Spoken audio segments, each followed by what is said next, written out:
उन द्वारपालों ने मना किया, सनकादिकों को मना कर दिया, आप अंदर नहीं जा सकते हो। सनकादिकों ने कहा, तुम कौन होते हो हमको मना करने वाले? हमारे जैसे महात्मा, इनके लिए कहीं कोई रोक नहीं होती है, जहाँ चाहें वहीं चले जाएंगे, हमको कौन होते रोकने वाले, हम तो जाएंगे। सनकादिकों इन्होंने कहा, जय विजय ने कहा, ना महाराज, जब तक भगवान का आदेश नहीं हो जाता है तब तक आप अंदर नहीं जा सकते हो। सनकादिकों को क्रोध आया, क्रोधित होकर के उन्होंने श्राप दे दिया, तुम हमारे जैसे महात्मा को रोक रहे हो, श्राप देते हैं, तुम जाओ राक्षस योनि में पैदा हो जाओ। इस तरह से बातें सुन करके भगवान नारायण का आगमन हुआ और वो आकर के कहते हैं, यद्यप हम चाहें तो इसको हम रोक सकते हैं, लेकिन मेरी भी इच्छा है, जाओ, हम आएंगे, तुम्हारा उद्धार करेंगे। नारायण ने उनको विदा कर दिया। जय विजय वही दोनों इस धरा पर 3 बार जन्म लेते हैं। यही 3 बार, क्या 3 बार क्यों लिए हैं? ये काम क्रोध लोभ के प्रतीक के रूप में है, इसलिए 3 बार अवतार जन्म लेते हैं। काम का रूप क्या है? रावण और कुंभकर्ण 2 भाई आए, एक काम के प्रतीक हैं। क्रोध के प्रतीक हैं शिशुपाल और दंतवक्र, ये दोनों आए। और लोभ के प्रतीक हिरण्याक्ष और हिरण्यकशिपु। काम और क्रोध को मारने के लिए भगवान एक बार अवतार लेते हैं। काम, रावण और कुंभकर्ण को मारने के लिए भगवान राम का अवतार हुआ और उसी में दोनों को मार दिए। क्रोध के प्रतीक है शिशुपाल और दंतवक्र, उनको मारने के लिए भगवान कृष्ण एक बार अवतार लिए, दोनों को मार दिए। लेकिन लोभ को मारने के लिए भगवान को 2 बार अवतार लेना पड़ा। हिरण्याक्ष और हिरण्यकशिप को मारने के लिए भगवान को 2 बार अवतार लेना पड़ा। यही बताते हैं, ये उपदेश करते हैं कि काम क्रोध लोभ, इन तीनों में लोभ जो है वो बहुत ही भयानक है, उससे बचने की आवश्यकता है।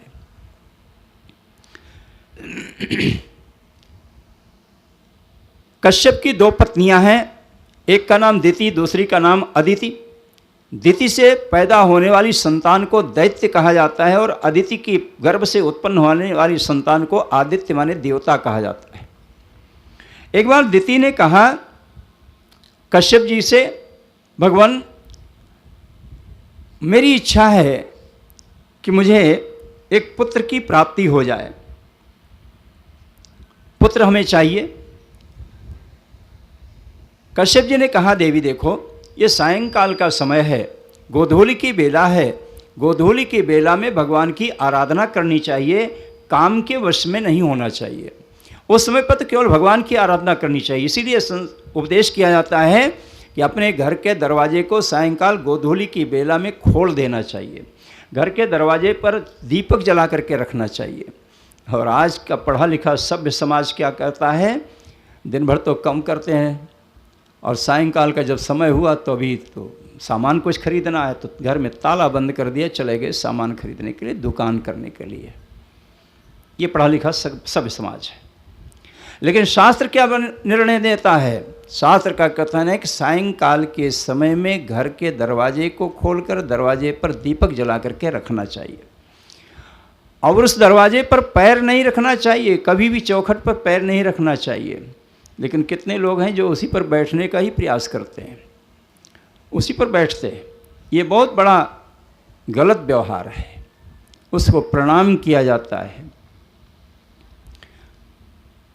दिति से कहते हैं कश्यप, ये सायंकाल की बेला है और इस बेला में देखो तुम्हारे पद में देवर लगते हैं भगवान शंकर, वो अपने भूत गणों के साथ में घूमा करते हैं, इसलिए समय की प्रतीक्षा करो। दिति ने कहा, ना महाराज, हमारी तो जो इच्छा है उसकी पूर्ति आप करो। कश्यप जी के मन में आया, हे भगवान जैसी आपकी इच्छा, क्योंकि लिखा ना हुई है सोई जो राम रचि राखा। को काहे से उड़ते हुए चला जा रहा है, जंगल में पहुंचे, जंगल में जाकर के एक पेड़ में जाकर अटक गए राजा घोड़ा तो भाग गया, चला गया। राजा वहीं अटक गए उस पेड़ पर, थक गए, नीचे उतरने की शक्ति नहीं है। कैसे उतरें? देखा नीचे एक स्त्री बैठी है। उससे पूछा, देवी क्या तुम हमको उतार सकती हो? बोले उतार तो सकते हैं, लेकिन एक शर्त होगी। क्या? काम से शादी करनी होगी। राजा जन्मेजय ने विचार किया कि स्त्री से विवाह करना मना किया गया है, लेकिन अब तो संकट आ गया। तुरंत उनको याद आया स्वामी शुक्राचार्य की बात। जिस समय राजा बलि के यहाँ वामन महाराज गए, बलि ने कहा यद्यत बटो वांछस तत्प्रतीक्ष में, जो भी तुम्हारी इच्छा हो मांग लो।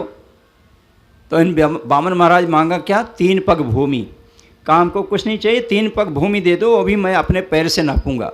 बलि ने कहा तुम बहुत बच्चे हो, अभी तुम्हें कुछ पता नहीं है, 3 पग भूमि लेकर क्या करोगे? वामन ने कहा हमको उसकी आवश्यकता थोड़े है। अरे कल की एक घटना ने हमको विवश कर दिया जमीन के लिए, भूमि के लिए। क्या? कल एक जगह गए, मैं गया पूजा करने के लिए बैठा, और मैं पूजा कर ही रहा था, तब तक मालिक आया, कहा कि भाई अब इसको खाली करो जगह को।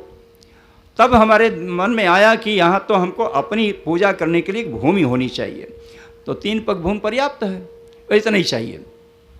शुक्राचार्य ने देखा ये बालक 3 पग भूमि क्यों मांग रहा है, ये है कौन?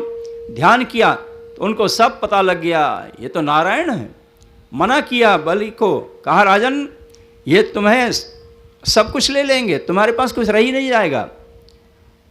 बलि ने कहा महाराज आप ही ने तो उपदेश किया है ना, झूठ नहीं बोलना चाहिए। अब जब हमने कह दिया कि जो जो मांगना चाहते हो मांग लो, मैंने ये नहीं कहा कि धन मांग लो, हमने तो कहा जो जो तुम्हारी इच्छा मांग लो। अब उसके मन में जब यही इच्छा है तो मैं तो देने के लिए विवश हूँ। वहाँ शुक्राचार्य ने एक उपदेश किया, राजन कुछ स्थान ऐसे हैं जहाँ झूठ बोलना पाप नहीं होता है। कहाँ? स्त्रीषु नर्म विवाहे च वृत्त्यर्थे प्राण संकटे गोब्राह्मण हिंसायाम न नृतम स्याज्जुगुप्सितम। स्त्रियों के मध्य बैठ कर के जब हंसी मजाक हो रहा हो उस समय पर झूठ बोलना पाप नहीं होता है। झूठ नहीं बोलोगे तो बात कैसे बढ़ेगी? झूठ बोलने से ही तो बात बढ़ती है, हंसी तो तभी होती है ना। इसलिए वहाँ भी कोई झूठ बोलना पाप नहीं होता है। विवाह के समय पर भी झूठ बोलना पाप नहीं होता है। वृत्ति के लिए पाप बोलना झूठ नहीं होता। बनिया कोई कहे कि बिल्कुल सच्ची बात बोले, बताओ उसकी दुकान चले गई। वृत्ति और प्राण संकट में हो तो उसमें झूठ बोलना पाप नहीं होता है। गौ ब्राह्मण की हिंसा हो रही हो, आपके झूठ बोलने से अगर उसकी बचत हो जाती है तो वहाँ झूठ बोलना पाप नहीं होता है। राजा जन्मेजय को याद आया कि यहाँ प्राण संकट में आया है और शुक्राचार्य ने उपदेश किया है कि ऐसे समय पर झूठ बोलना पाप नहीं होता है। कहे अच्छा ठीक है उतारो, हम विवाह कर लेंगे। उसने बड़े आराम से उसको उतार लिया राजा को, कहा विवाह करो। राजा जन्मेजय ने कहा देखो देवी मेरा विवाह हो चुका है, घर में मेरी रानी है, इसलिए मैं विवाह नहीं करूँगा। उन्होंने कहा कि आप हमको जानते नहीं हो, मैं कौन हूँ? इस जंगल की मैं एक राक्षसी हूँ और यदि तुम मुझसे विवाह नहीं करोगे तो अभी हम तुम्हें खा जाएंगे। फिर प्राण संकट में आ गया। अब क्या करें? विवाह करना ही पड़ा। विवाह किए तो वहीं कुछ दिन रुक गए, लेकिन कब तक रुकेंगे? आखिर में तो अपने नगर तो जाना ही जाना है। गए अपने नगर ले करके गए। शिकार करना चाहते हैं, शिकार करने के लिए जब भी वो चलने को तैयार होते हैं तो वह रानी कहती है स्वामी मैं भी चलूँगी अपने घर देखने के लिए, जंगल उनका घर है ना, तो जंगल हम भी देखने चलेंगे। कहना ना मैं कहीं नहीं जा रहा हूँ, मना कर देते हैं, नहीं जाते हैं। अंत में एक दिन अपने सारथी को कहा रथ तैयार करके रखना, प्रातःकाल मैं चलूँगा शिकार करने के लिए, लेकिन किसी को पता न चले, बस केवल हमारे तुम्हारे बीच की बात रहेगी। क्योंकि शास्त्र कहता है कि खटकर्णैर भिद्यते मंत्र, कोई मंत्र जो गोपनीय बात हो वो अगर 6 कान में चली गई तो उसका विस्तार होना स्वाभाविक है। 2 आदमी के बीच में रहेगी तो बची रहेगी, लेकिन अगर तीसरे के कान में चली गई तो उसका विस्तार फैल जाएगा। इसलिए कहा कि यह हमारे तुम्हारे बीच की बात है, तीसरे कान में बात नहीं पहुंचनी चाहिए। कहा बिल्कुल ठीक है। रथ तैयार हो गया। प्रातःकाल का समय हुआ, राजा देख रहे हैं रानी कहीं दूसरे काम में व्यस्त है, कहीं बैठी हुआ है। एक समय ऐसा आया, देखा कि रानी का मुंह पीछे की तरफ है और आगे सामने मृग जा रहा है।